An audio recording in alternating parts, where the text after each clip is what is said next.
Bruce Ikenji, donc de nom Bruce Sonnet. Ikenji, c'est le nom de mon groupe, qui veut dire bon esprit en japonais. Ikenji, bon, Kenji, esprit. D'accord. Et du coup, je suis danseur, producteur d'événements et rêveur.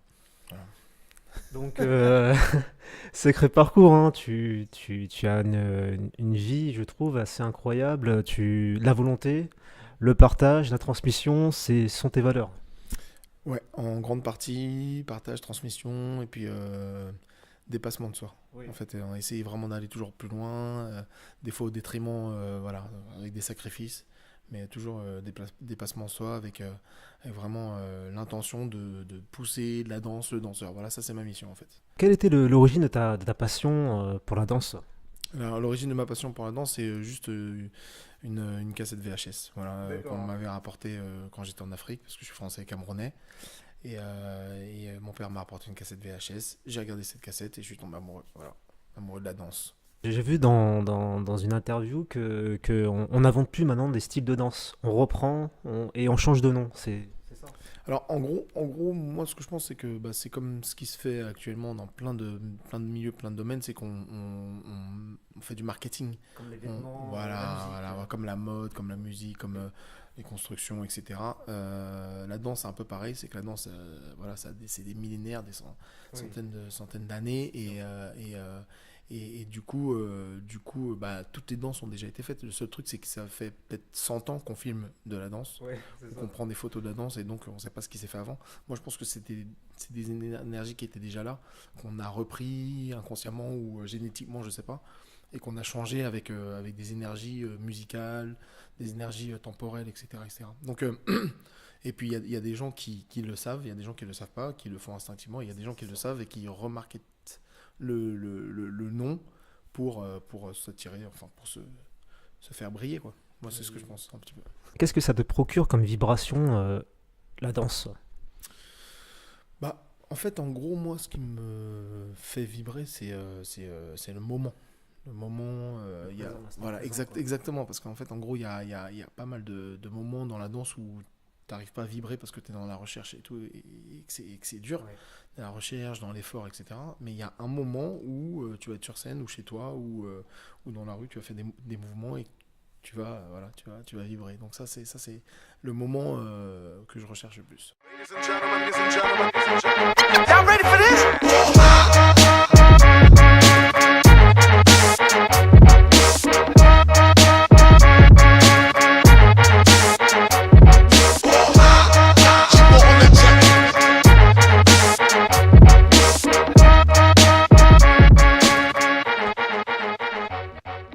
Donc tu as créé un événement assez incroyable, mondialement connu, Juste Debout. Quelle était l'origine de ce projet et justement, quel est ton rôle? Alors moi, quand j'ai créé Juste Debout, c'était vraiment dans une volonté de développer la danse et de faire en sorte que le danseur soit de plus en plus connu et reconnu, Oui. en banlieue, à Paris, si possible, en province, cool. C'est vrai qu'avant, Ouais, voilà, on c'était pouvait pas pas. faire un métier ou une profession. Ouais, c'était plus vraiment- compliqué, ouais. ouais, C'était il y a 20 ans de cela, enfin Ouais. 16 ans, 16, 17 ans de cela. Ouais.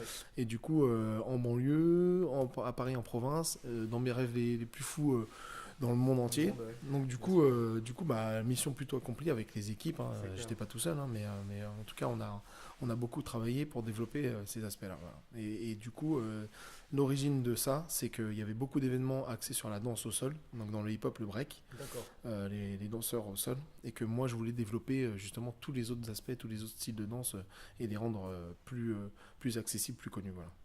Donc c'est tous les ans, ça se passe? C'est tous les ans, alors il y a une tournée de 3 mois dans le monde entier, en Asie, en Amérique, en Europe, et à Paris, donc du coup la finale. Et du coup, c'est tous les ans à Paris-Bercy, Accor Hotel Arena. Voilà.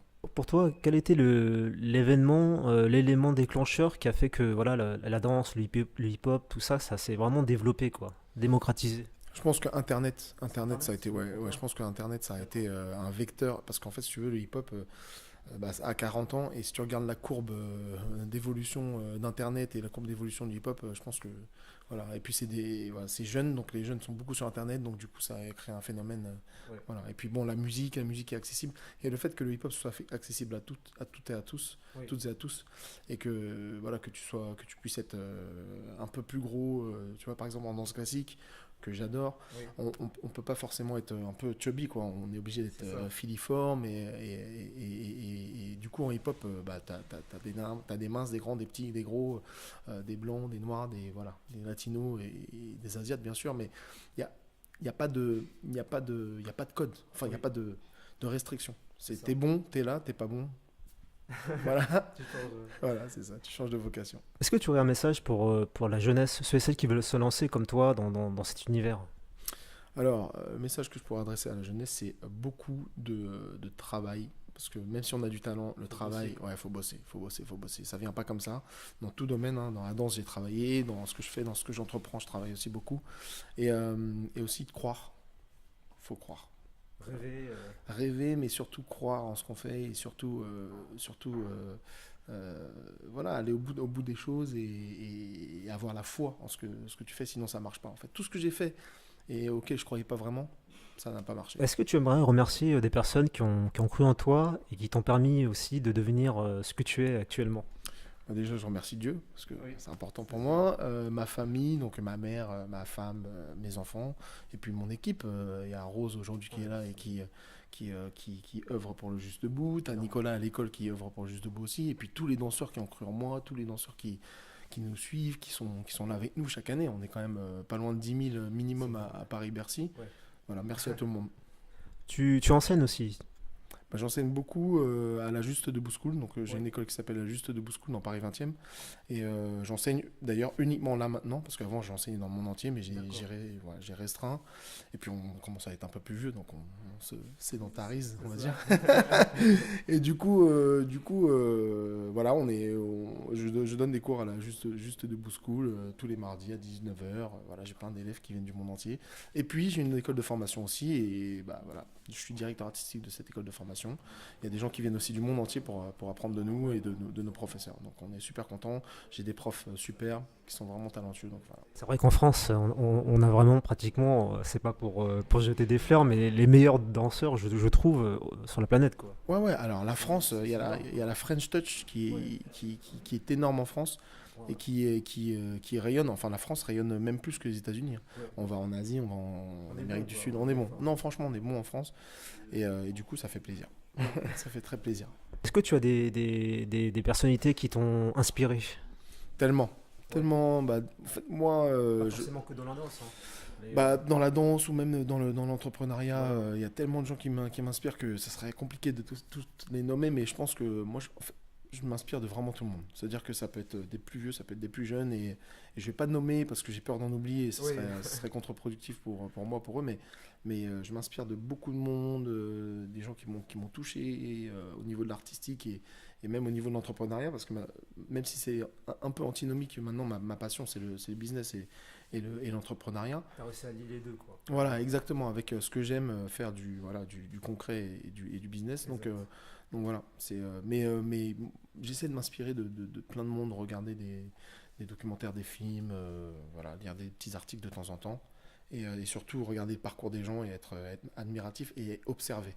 Oui. Parce qu'un autre conseil que je pourrais donner aux gens aussi, c'est, bon, bien sûr le travail et tout, comme j'ai dit tout à l'heure, mais l'observation. Oui.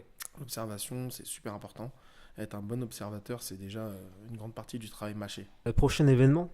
Prochain événement, alors, j'ai une carte blanche de Morane Merzouki au festival Caravelle et Calypso, donc à Lyon et au CCN de Créteil. J'ai aussi le Juste Debout, la tournée qui commence bientôt. Oui. Et Battle à l'Opéra le 26 décembre 2019. Est-ce que tu auras un mot de la fin, un dernier mot pour nos internautes? Ce que tu veux. Bah écoutez, continuez à rayonner. Et merci à toi, Steven, d'être Merci. venu me poser toutes ces petites Je t'en questions. prie. Et puis, reviens quand tu veux. Voilà. Merci à toi. Merci à vous.